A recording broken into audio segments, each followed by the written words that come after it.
খেলাধুলাকে পরিপূর্ণভাবে একটি পেশা হিসেবে প্রতিষ্ঠা করার জন্য বিএনপির পরিকল্পনা রয়েছে।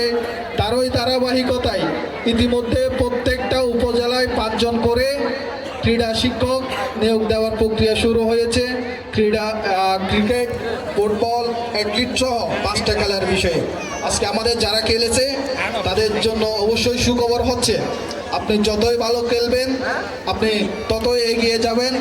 আগে একটা সময় ছিল খেলাধুলা যদি করে সেক্ষেত্রে বলা হয়তো খেলে কি হবে, কিন্তু বিএনপির যে ওয়াদা সেটা হচ্ছে আপনি খেলবেন, আপনি চাকরি পাবেন, আপনি সরকারি চাকরি পাবেন। যদি সরকারি চাকরিতে আপনার বয়স না থাকে তাহলে চুক্তিভিত্তিক আপনাকে বিভিন্ন শিক্ষা প্রতিষ্ঠানে শিক্ষক হিসাবে যে ক্রীড়া শিক্ষক নেওয়া হয় সেটা নিয়োগ দেওয়া হবে।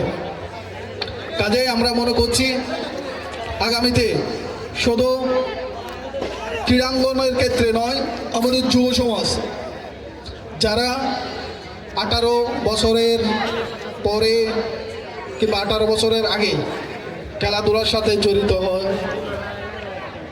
ইতিমধ্যে ঘোষণা করা হয়েছে 4র্থ শ্রেণী থেকে শিক্ষা কার্যক্রমে খেলাধুলা অন্তর্ভুক্ত করা হবে।